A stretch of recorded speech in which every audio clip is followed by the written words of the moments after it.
Angie, and you're watching Dante's Vaccination.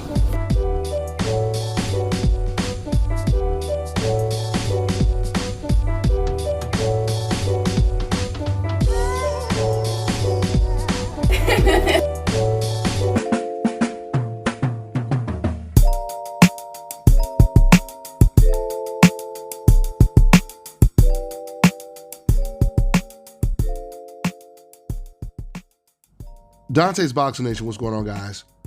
So after a long drought of no good significant fights, we finally get a big one. And I don't mean big like a super fight, but more of just a 50-50 fight going in, a competitive fight where two fighters are on the same level.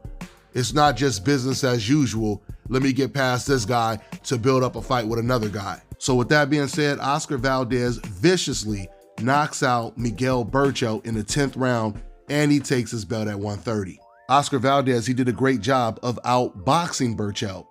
It's kind of funny when you think about it because they were both promoting this fight as, you know, we're both Mexicans, we're gonna go in there and kill each other. It's gonna be Barrera versus Morales, et cetera, et cetera, et cetera. But it turned out to be a boxing clinic from Oscar Valdez, which is the smart thing to do. That's what he was supposed to do. People have to understand, usually when you're involved in fight of the year, that means both of you guys lack defense and made a whole bunch of mistakes during the fight. It's no different than a football team constantly getting sacked, losing yards, constantly throwing interceptions. You don't get rewarded for that. And clearly, Oscar Valdez, he understood that. Boxers don't get hit because they want to be involved in the fight of the year. They get hit because they lack defense. They get hit because they lack the coordination that they need to slip punches. So Oscar Valdez, he gets a huge win over Miguel Berchelt. Surprisingly, because Shakur Stevenson was actually there, he attended the fight, Oscar actually mentioned Shakur's name in his interview. He said he heard that Shakur wants to fight him, and he says we can make that fight. There used to be a time where you could actually believe a fighter when he said, oh, so-and-so wants to fight me, we can fight next. But now, 2021 done turned the game upside down. You can't believe any fighter now when they say they're willing to fight somebody until the contracts are signed. But with that being said, I still do give Valdez credit for actually bringing his name up because ESPN wasn't going to bring his name up. We already know how disrespectful they are to their own fighters on a coincidental list. You got Shakur Stevenson there attending the fight. You know he's attending the fight so he can fight the winner. And ESPN doesn't even mention his name. Not in the interview, not during the broadcast, as if Shakur is invisible. We know what time it is. Everyone already knows Shakur Stevenson is high on that MBF list. In fact, the funny thing is Oscar Valdez was the champion at 126. Shakur was his mandatory. Valdez vacated his belt, gave it to Shakur, and moved up to 130. Now, I believe Shakur is in position to fight for his belt at 130. Kind of similar to the whole Canelo-Jamal Charlo situation, right? But I mention this to say a lot of people thought that Berchelt, he was going to be the one that had the heart to fight Shakur. A lot of people thought Valdez is not going to fight him, but Berchelt would end up fighting him because he's a Mexican warrior and he just seems like he wants to fight the best, right? But to everyone's surprise, Berchelt had came out right before this fight with Valdez, and he said he's not interested in fighting Shakur. He didn't want to fight him, he said, because he didn't like his style. That's so crazy he would say that, because if you watch this Oscar Valdez fight, it was a watered down imitation of what Shakur Stevenson does to a perfection. In fact, Oscar Valdez actually moved more in this fight than Shakur Stevenson does in the fight. And one of the biggest mistakes that Oscar made in this fight was he kept backing up into a straight line. Like when Berchelt was on the attack, he would basically be walking down Oscar straight to the ropes. So when Oscar would try to move away from Berchelt to avoid the punches, instead of him moving side to side, he would just move straight back. But fortunately for Oscar, he was in there with an opponent tonight that could not take advantage of that. If he truly does fight Shakur Stevenson, Shakur will take advantage of all of those mistakes that Oscar makes. Because Oscar did a great job of boxing in this fight, but the problem was he was still getting hit while he was boxing. Berchelt just happened to get hit a lot more.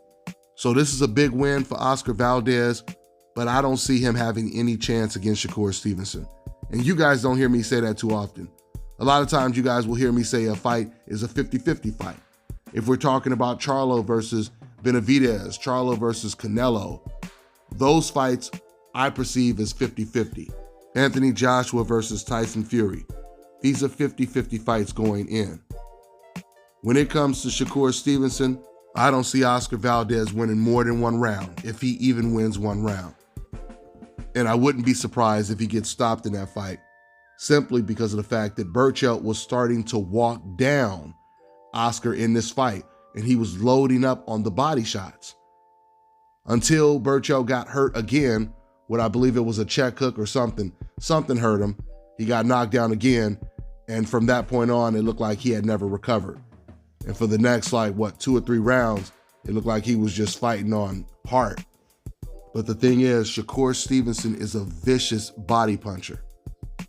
And if it was that easy for Berchelt to chop away at Valdez's body, oh man, Shakur is going to have a field day going to Oscar's body. So we'll see if Oscar is serious about fighting Shakur Stevenson. You know, Oscar, he said in his post-fight interview that he was motivated to win this fight because a lot of his heroes, like Julio Cesar Chavez Sr., had basically said that Valdez had no chance against Berchelt. A lot of other people had picked Berchelt to knock out Valdez.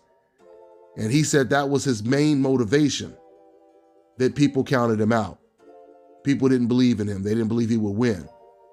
So hopefully he feels the same way when people are saying that he has no chance against Shakur Stevenson. And that motivates him to take the fight. Hopefully that's what happens. Something else Oscar Valdez has said going into this Berchelt fight, he tried to justify not fighting Shakur by saying that Berchelt is a tougher fight. Now we're going to find out. Because if you're saying that Berchelt was a tougher fight, that means you're saying that when you get in the ring with Shakur, it's going to be easier. It's going to be easier to beat him than it was to beat Berchelt. If he signs the contract and fights Shakur, we're going to find out if he was right or wrong when it came to that assessment. That's all I got for now, guys. I'm on to the next one.